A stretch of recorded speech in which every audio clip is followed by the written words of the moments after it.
back with another review of Obi-Wan Episode 4. We only have 2 more episodes after this. I can't believe that. Oh, so almost over. This was a really good episode, though.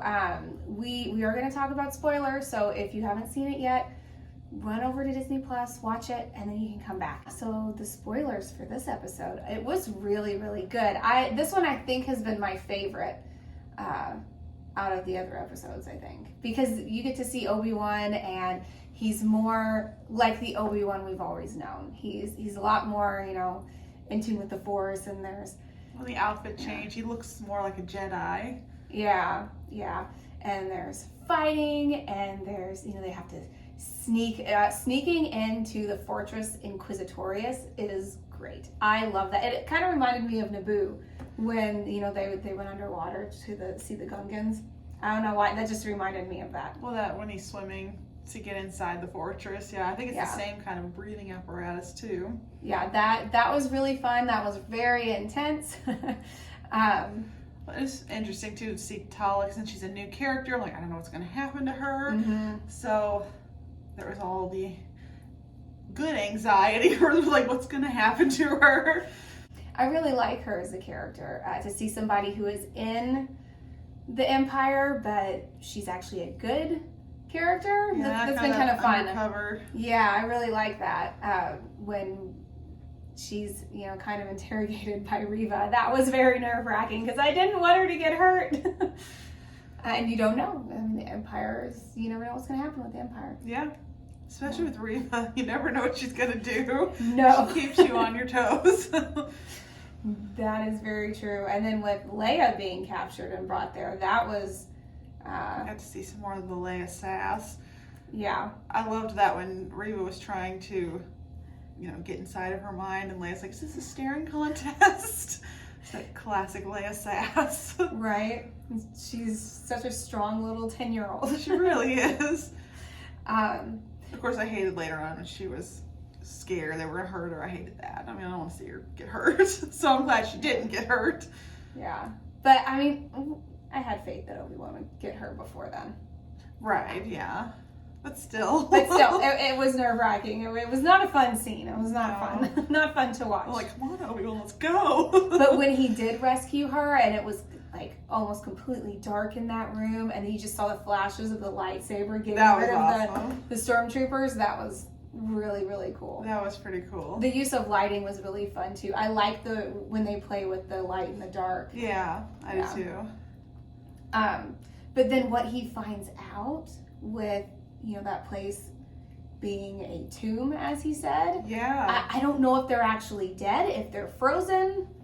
Hopefully we'll find out. I don't know if they'll have, since there's only 2 episodes, there's not a lot of time. That may have to be something they do in other seasons, hopefully. And I didn't know any of the people in the tombs except for Master Sinube. Is that how you say it? Sinube? I think so.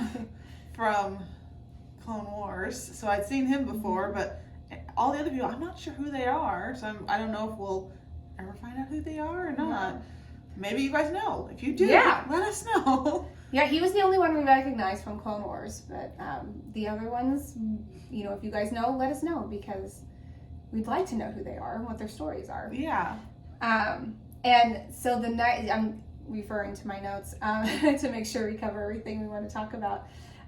The escape from the fortress, though, I thought was really great, because you think they're going to make it out with no problem, even though it's still nerve-wracking. You think they're going to make it out, and then, everything just falls apart. Yeah, well, and I thought it was cool seeing Obi-Wan use the Force to keep the water back, and then,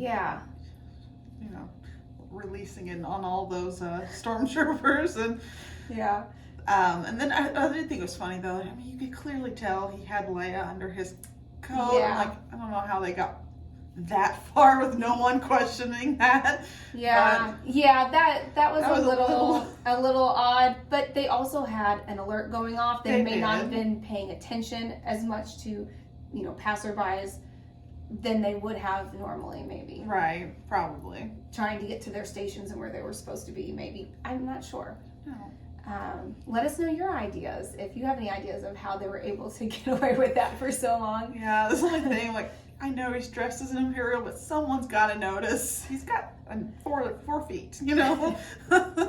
I also thought it was interesting as far as with Reva's backstory. I feel like we're seeing glimpses of her backstory, but it's not super obvious, really. But I feel like her telling Leia that no one's coming, no one's going to help her. With her reiterating that over and over, I know she's trying to make, Leia feel alone, but I also feel like she has felt that. I just feel like there's something to do with that. Yeah. Yeah. My theory is I think that she may have been a youngling in the Jedi Temple, and she's upset with Obi-Wan because he didn't come back and try to save the younglings.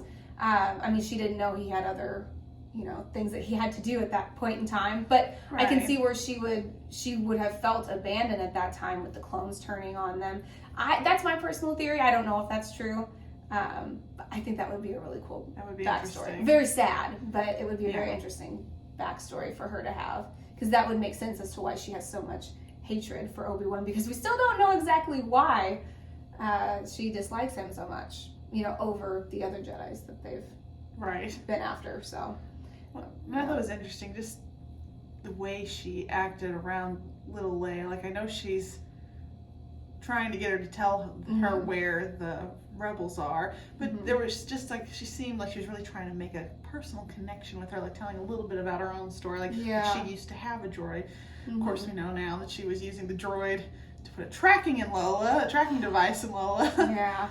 But as soon as she said, I do too. But as soon as she said, I put a tracking device, and I'm like, she put it in Lola. Like, as soon as she said that. But of course, Darth Vader was awesome. I mean, he's only there for a minute, but still, he just walked in. I feel like we need some more Darth Vader. We do need more Darth Vader. There's not a lot so far. No, but it was just really cool. He just stormed in there, grabbed Reva. He's just very powerful Vader at this point. Yeah. I think that was everything as far as episode 4 goes. Again, I think this was my favorite episode. So far, my favorite's been episode 3 so far. Yeah. But I like this one a lot too. Yeah. And I'm very excited to see what happens the last 2 episodes. I feel like there's a lot that needs to be accomplished. Alrighty, well, that was our review, and we would love to know your thoughts in the comments below. If you like this video, please like and subscribe, and we will see you next time. Bye. Bye.